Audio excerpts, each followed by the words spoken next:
Welcome to the match preview of West Ham United against Aston Villa. The Premier League is back. Frankie, first of all, let's talk about our opponents. What's your expectations for Villa this season? Good side.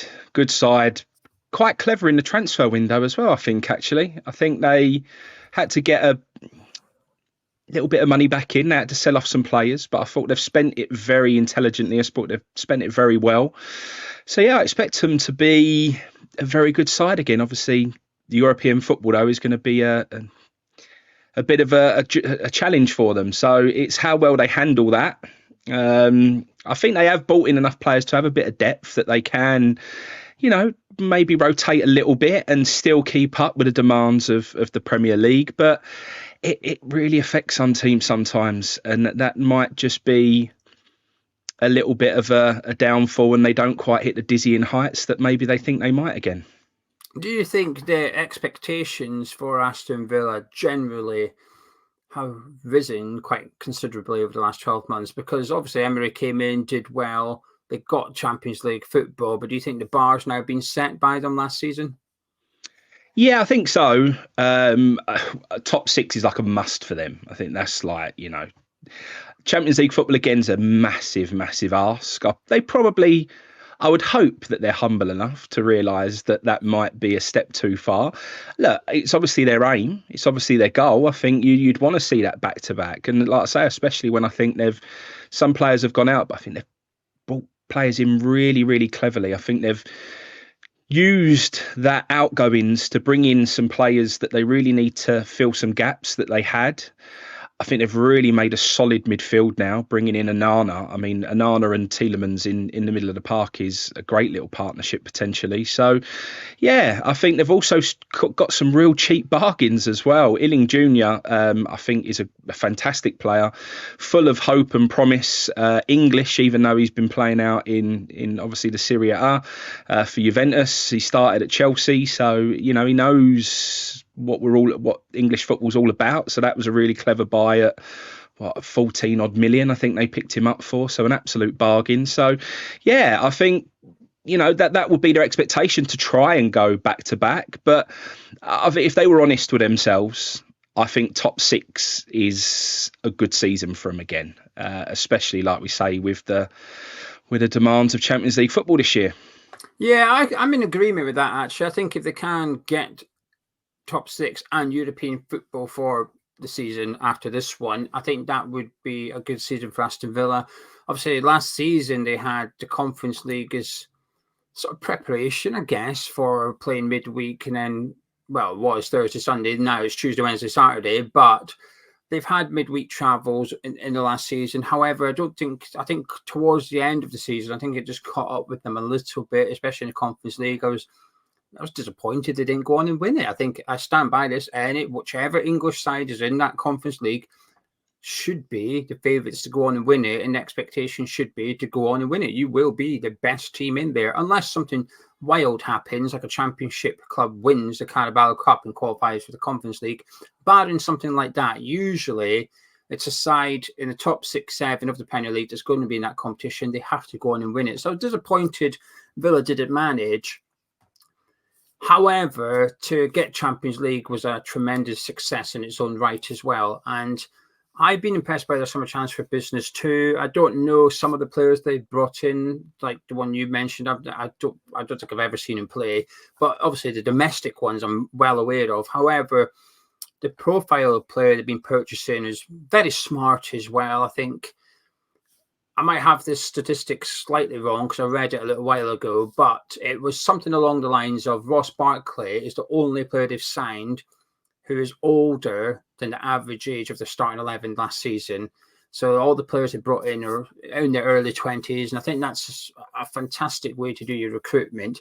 And they've got real strength and depth now. You're looking at their attacking options going into this game, and it's hard to decide who's going to play because of the Euros and Copa America, but the ones coming in aren't too shabby themselves either. So I've got high hopes for Aston Villa. Prediction time now, crystal ball time, Frankie. Where do you think they'll finish in the league?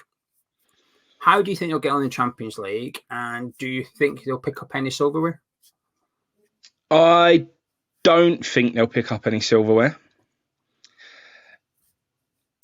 top six, sixth is probably my prediction for league finish for them. And Champions League, they'll get out of their group, and I think that's as far as they'll go. Well, it's changed. Remember, you've got that one big league, haven't you? Next season, it's no Yeah, longer you groups, have. isn't it? It's that big ass one big league format, and then 16 teams out of 24 or something go through. I can't recall it totally. My interest has dropped since we're no longer in it. I've not paid as much attention I used to do, but I think I agree with what you're saying, though. Get into the knockout stages of the Champions League. That has to be the aim. I think they'll do all right as well. They've got a really good manager in Emery, but also a manager that knows how to navigate the European competitions. And yes, the Conference League was a poor display by their standards. However, this is just a different kettle of fish, this Champions League thing. I think you'll see the players step up. I think Emery will take it a bit more serious from day one. I think they'll get out of the league, and yeah, 6 feels about right. I'm not sure they'll get top 4 again, but I expect them to be challenging for the top 4. They've certainly got a chance. They need to have a really good season and maybe hope that one or two others perhaps don't have a good season in order to get there. But that phrase I've just said is applicable to every other side trying to get top 4 bar Man City and Arsenal. I think them two are in a league of their own, and I think the rest are competing for that 2 other spots. Maybe if the English teams do well this year, it'll be top 5 for Champions League football, and that might give somebody an avenue to get in that way. But I don't think they'll win silverware. I'll go with 6 at the minute as well, but I agree with you. They'll get out that initial stage of the Champions League football, which would be a good season for Aston Villa as far as I'm concerned. Right then, last question about Villa before we turn our attentions to our team. Any players you admire? I think there's quite a few. I like McGinn. I just like the way he plays football. He's got that old school kind of bit of bite to him that I love. So I like McGinn, but he's also got ability and talent as well. So, I mean, that's really good. There's some unsung heroes for Villa. I think Pau Torres, I think, is a good player for them.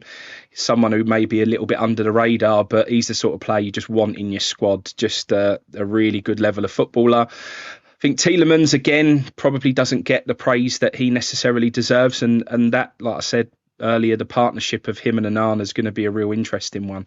I think that's probably one of our biggest challenges coming up for Saturday. I think that's going to be a real battle in the middle of the park there. They have a lot of pace on the wings as well, whether they switch in players. They've got Bailey, obviously, who can really get at people as well. So, yeah, obviously Watkins we didn't see much of him in the Euros, but from what we did see of him, he comes on and just showed exactly what you want from a world-class striker, which was make yourself half a yard of space and finish the only chance you've had straight away as well. Coming on, he only needed one little sniff and it was a goal. So, they've got talent all over the park. And actually, when you look at their squad and you read it and you do look at those other teams that are going to be battling it out, as you said, in that top 6, on paper, they've probably got one of the best starting 11s that you could want, which is why I fancy them to get that sort of 5th or 6th position. So, yeah, I mean, I saw Man United's predicted lineup yesterday versus Aston Villa's, and there's only one that I'd be having, and it certainly wasn't Man United's. Yeah, I completely agree. I think they've got a better team than Man United. I think they've got a better team than Spurs. I think probably got a better team than Newcastle, but I think that is closer. I think the Villa Newcastle one's closer than perhaps the Villa Man United one, which is a little bit wild, but there we are. I think Villa have got some of the best players in the league in each position. I think Martinez is one of the best goalkeepers in Premier League. I agree with you. I think Torres is one of the best centre-backs in Premier League and just doesn't get the praise he deserves. I think he's one of the best ball-playing centre-backs around in the Premier League. Then you move into midfield and you go straight to attack. Ollie Watkins, I think he was the best striker in the Premier League last season. The ones I'm going to pick out, though, because long-term subscribers know I'm a big fan of Watkins and Martinez, is Rodgers. I think he's going to have when he went there in January, I was intrigued to see how he would get on. He looked good in Championship, but as we know, it's a big step up. Can he do it? Well, the answer was yes. He got a bit fortunate. The injury to Ramsey meant he got to go into the team probably quicker than perhaps was planned for him. but he stepped up. I think he's had a really good pre-season by the sounds of it. I've not watched Aston Villa. I'm not pretending I've been tuning into Aston Villa friendlies. However, I've been trying to keep up to date with what fans are saying regarding their team's pre-season. And there's a lot of talk around Rodgers and how he's performed. He's played as sort of like a number 9 the last couple of games because Duran and Watkins were still on holiday. They haven't participated in the friendlies yet. I think he could be in for a really big season. A lot of competition, though. You know, Philogene going back to Aston Villa as well is another good signing. But I do think he might be their most effective attacking midfielder / wide player this season. I don't think that's a unpopular opinion or a wild call or anything like that. But just, yeah, he's someone I've got my eye on this season, Rodgers. I think could just have these breakout season, as they call them. What I loved about him as well is the fact that they needed to cash in a player. They've got their sort of youth prospect, their player that's young and English in Ramsey, and it would have been easy for them to sell Ramsey, 100% profit marked on the old financial fair play situation. That would have been very easy for them to do that. And actually, the board and everybody involved in Aston Villa said, no, we'd rather let someone else go, and we'll keep the person who knows what Aston Villa's all about. We'll keep them around. So they got a lot of praise from Bon Lahore for doing that, because he said, look, just please don't sell Ramsey. But it appears the club listened. I think Ramsey at one point may have been up for sale. It might have been something the club would consider, and might have actually been financially, profitability wise, the best move for Aston Villa at that time. And actually the board listened to the feedback and said, no, okay, if you want us to keep him around, and then that's what we got to do. So I thought that was good. A lot of top players. We didn't even discuss Kamara either, but that's enough for Aston Villa. Time to discuss West Ham. However, before we do, just want to point in the direction of the previous sponsors, Match Bingo. They're sticking around with Hammers Chat for another part of the season at least. Anyway, and a huge thank you to Match Bingo. They sponsored various YouTube channels last season, and they're only sponsoring one this season, us. So thank you to you guys for getting involved, and you can continue to get involved by downloading the app using the link in the description. But please do use that link so they know you come from Hammers Chat. Now, it is a gambling app, so please do gamble responsibly. Plus, you need to be 18 or over, and it's only available in the UK. However, it's combining the old game of bingo with football. You get a bingo card with 15 things you need to happen on it. Some are pretty much guaranteed. It's random. You might need West Ham to take a kickoff. That's guaranteed. West Ham to do subs. Now, that was tricky last season. However, with Lopetegui, you might be in a bit more luck with West Ham doing subs. Need Villa to have a shot off target. So there's some good ones on there. Pays out first line, second line, as well as full house. We've had loads of winners on Hammers Chat. Some winners have won 3-figure sums of money. And they've got 2 promotions running this weekend. You deposit £10, you get £20 of credit on top of that. And for the West Ham Aston Villa game, you buy 3 cards, you get 2 free. So 5 for the price of 3. And it's only £2 per play. Link in description. So please use that to download it. And if you're having a little flutter, good luck. We'll be keeping an eye on how we get on during the watch along on Saturday. Frankie, let's discuss West Ham. I want to know what you want to see, not what you think Lopetegui is going to do. I want to know the Frankie 11. If you were the gaffer, what side you're putting out? And let's start with your goalkeeper. Are you going with our number 1, Alphonse Areola? Yeah, of course. Areola is number 1 in the Premier League for sure. I agree. Areola for me as well. Now, your defence. Talk me through your formation and your personnel in your back line. I would probably go... I think it's just coming a little bit... It's coming a little bit early for some players. I'm not a big fan of this people need time to adapt to the Premier League rubbish. I think if a player's good enough, they come in, they play. And that was always a bit of a frustration with previous management and so on. That just, if they're good enough, come in, put them in the starting 11. But they do need to familiarise themselves with their surroundings a little bit. They need to know what the manager expects of them, and they need to know how to play in the system that we're looking at playing. So from that side of it, I think it might come a little bit too soon for a couple of the most recent signings. Okay, this is going to get interesting then. See who you're leaving out. Yeah, so right back, I'm actually going to start with Soufal. That is going to be my starting right back. The 2 centre-backs is going to be Kilman and Mavropanos. And on the left is going to be Emerson. I can't believe you selected Mavropanos despite all your concerns And it's just, from looking at the system that we've been trying to play in pre-season, and especially in the Betway Cup game, that centre-half pairing is really important.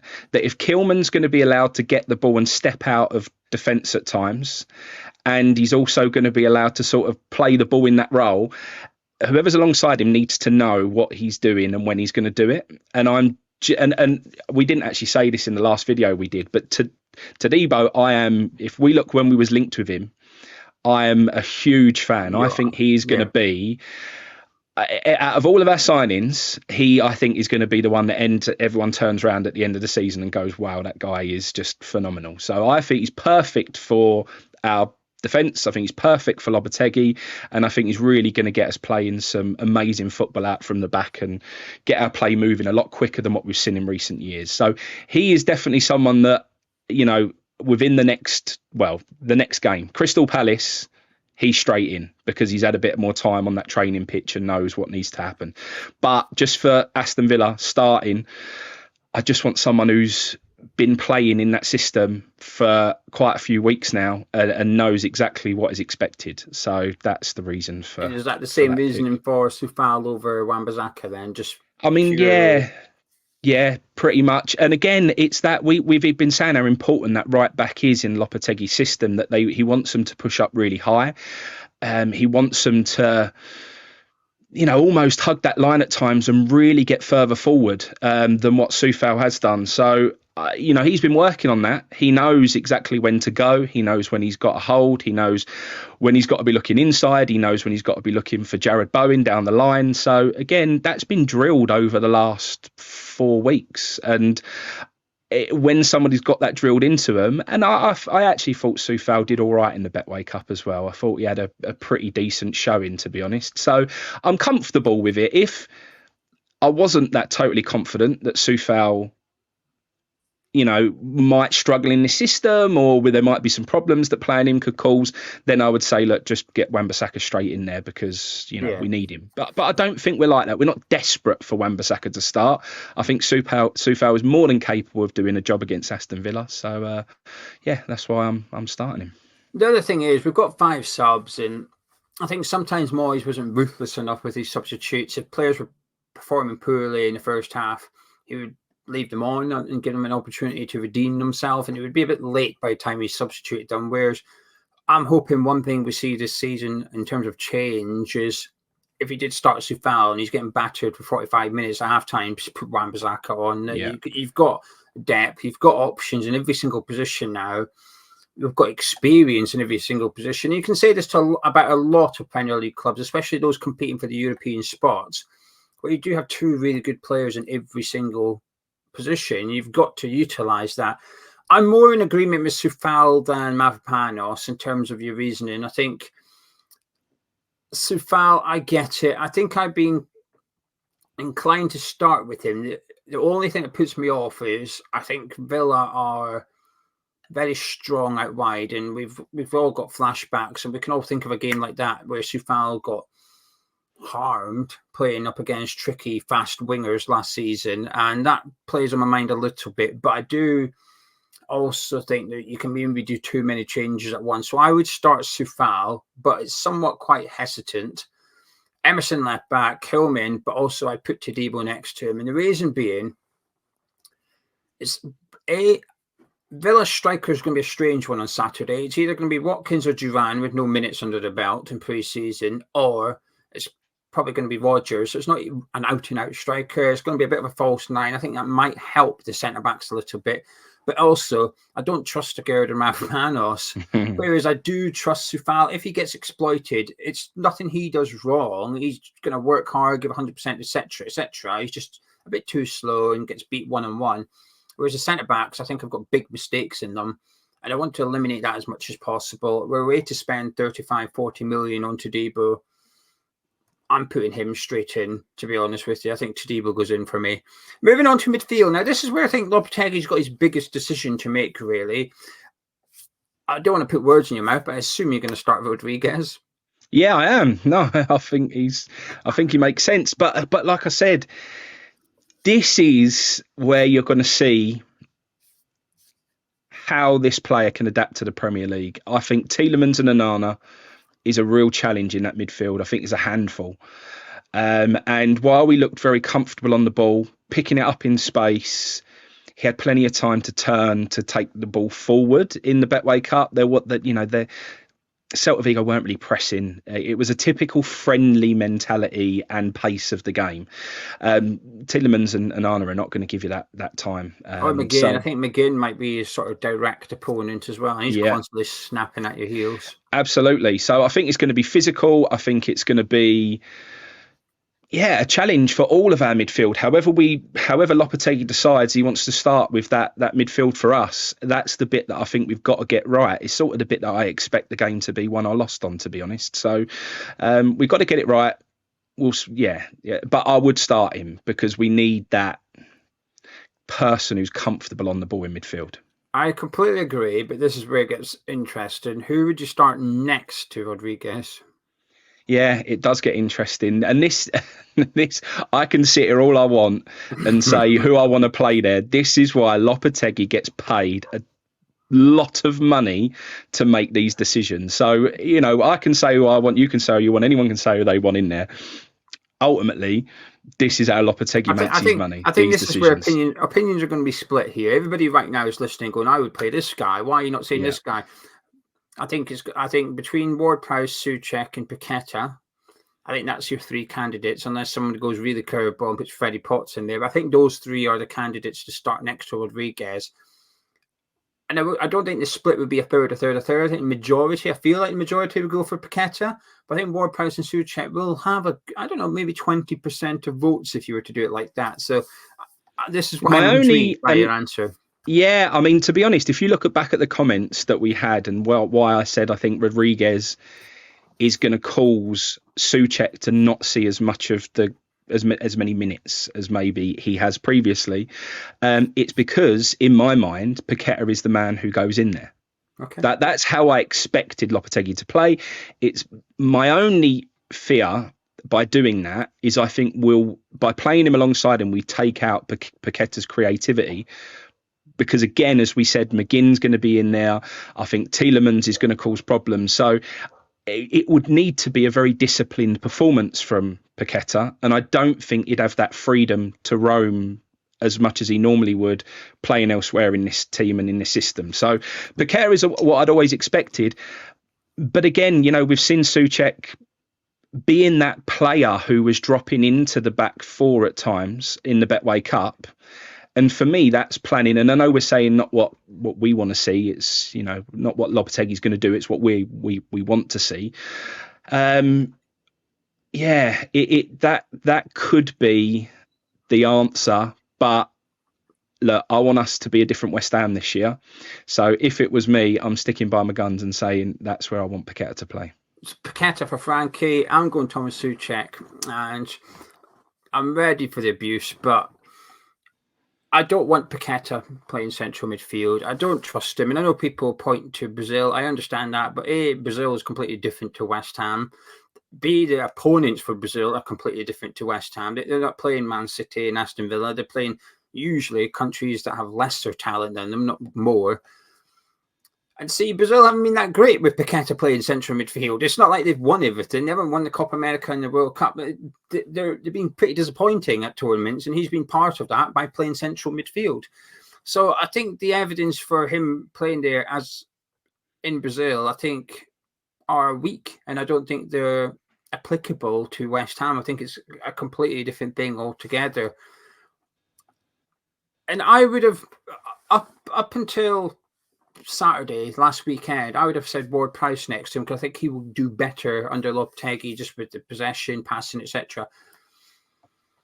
But I think Souček had a good game against Celta Vigo, I do, and I think Villa will be physical. He has that presence about him. We're not looking for Souček to do the creativity. We're not looking for him to thread through balls for Giant Bone to run onto. We're looking for him to help protect that back four, allow the right back to get forward. If we're going to play full backs to get forward, that's good.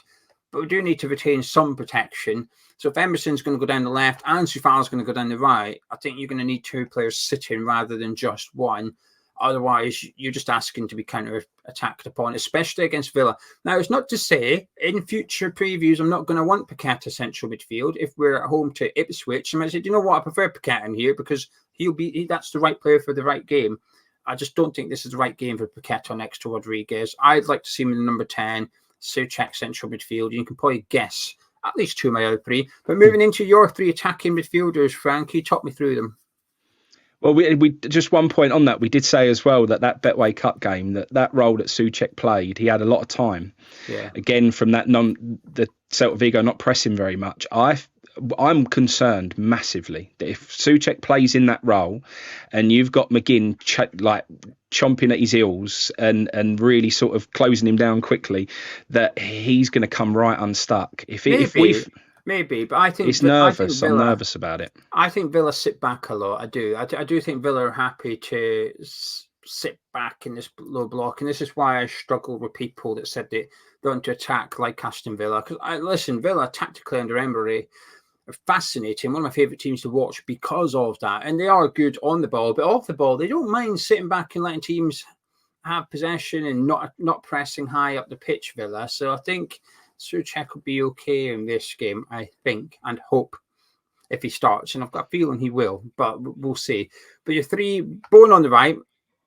Bowen on the right's a given. And this is what I just really loved, the Kudus Somerville on the pitch at the same time. I just think it's frightening. I have to agree. I enjoyed it. And it's not going to happen. We know that's not going to be how we start, but I would love to see Somerville on the left, Kudus in the 10 role, and I'd love to see Antonio up top. So Antonio, yeah, I've gone Antonio as well. I think we might be in a minority with this one. I think there'll be a big call for Füllkrug, but why Mikhail for you? I just think that, again, he's had a full pre-season with us. He's looked quite lively when he has played. He clearly wants to prove a point. Yeah. I think he does. I think he really wants to say that I'm still the man. Well, first game, first opportunity will, and I don't want to get caught up too much with rinse and repeat last season's players and so on. We've gone out and signed these players for a reason, and that's to push West Ham on and push forward and be a better team. So, but that thing that says to me, sometimes when Antonio gets that bit of bite about him, that's something to prove, that's when we see the best out of him. And early on in this season, I would just let him I'd give him the opportunity to show us. And like you said, the beauty of it is last season, if Antonio was having a bad game, we'd look to the bench and think, well, there's no one to bring on anyway. And that was no good. But we have got someone to bring on this time. So you say to him, right, get out there, get into their defence, batter them, do what you do best, cause problems, allow space for our wide players, allow space for Bowen. And then if it ain't working out, on the 60th minute, you can turn around and say, right, Füllkrug, get on there and go and do your stuff. Go and have your home debut. This is a guaranteed sub. Mikel Antonio, if he starts coming off, it's a guaranteed sub. Last season, the biggest problem with him, even on games he was excellent, he was done by the 70th minute. He was shot. Antonio alluded to it a couple of weeks ago.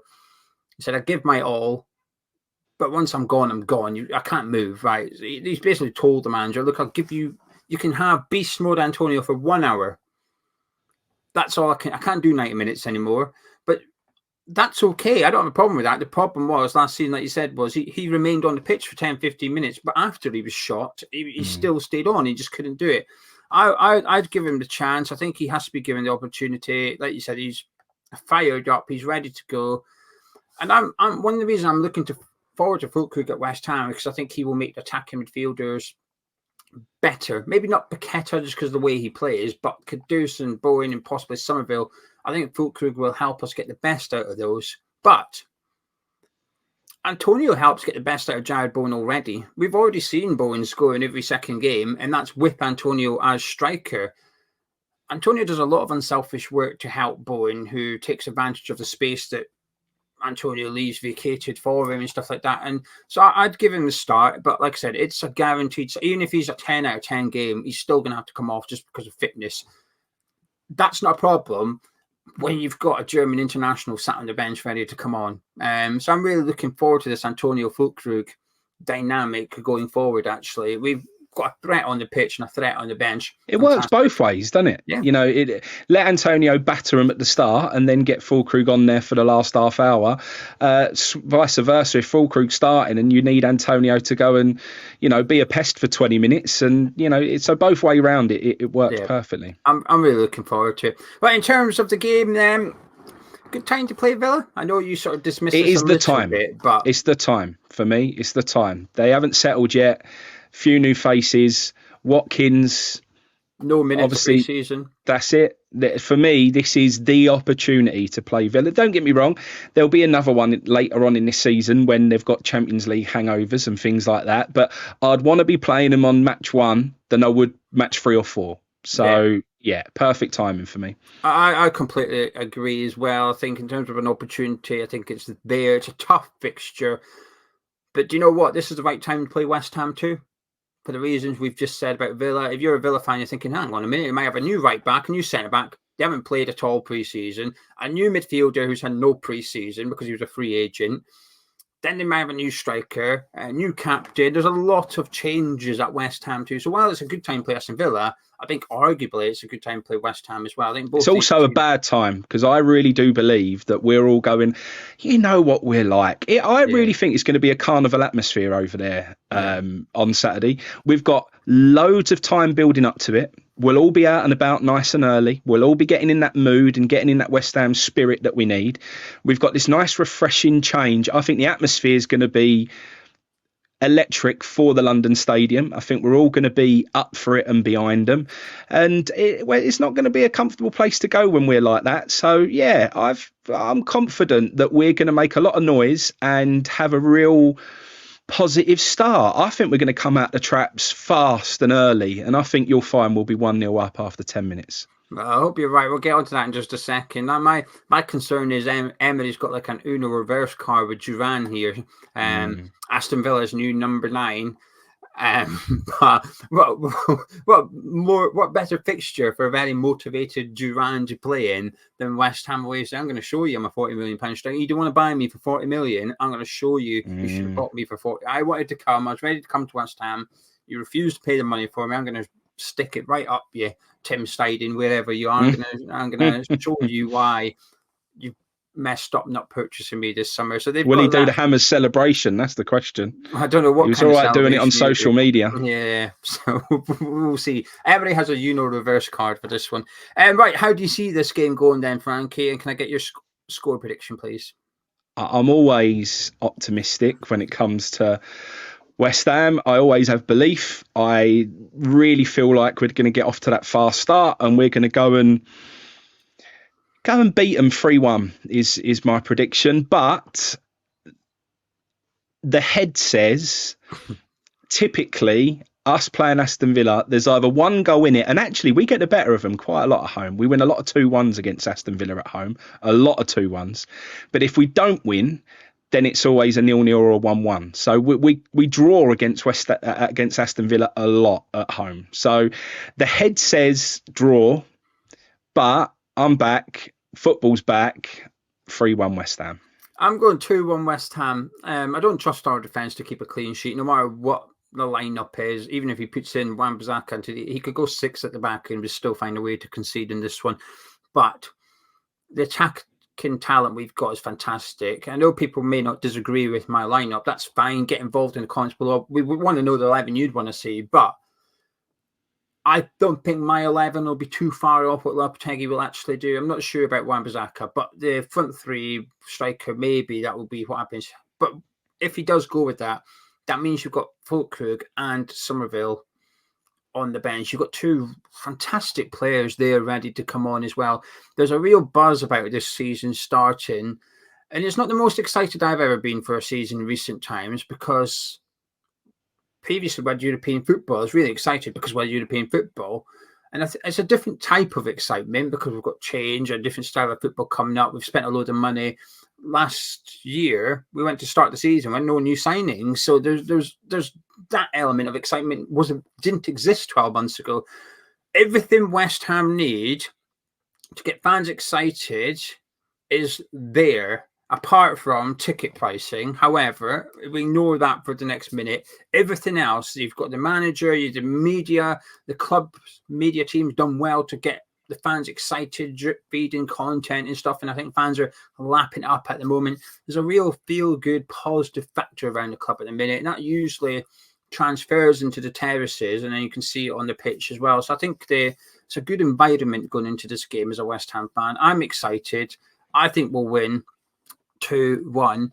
And I think we're going to see Jared Bowen really step up as captain. I think you're going to see a man and match performance from Jared Bowen on Saturday evening as well. Frankie, thank you very much. No problem. You guys at home, please get involved in the comments. Give us the 11 you want to see. Forget Lopetegui. We want to know what you would do if you were the gaffer. Give us your score prediction as well. But if you've enjoyed this preview, please do drop a like on it by clicking thumbs up. Subscribe to your Dam's Chat. Myself and Frankie. We'll catch up with you next week, where we'll be discussing the game and hopefully celebrating 3 points.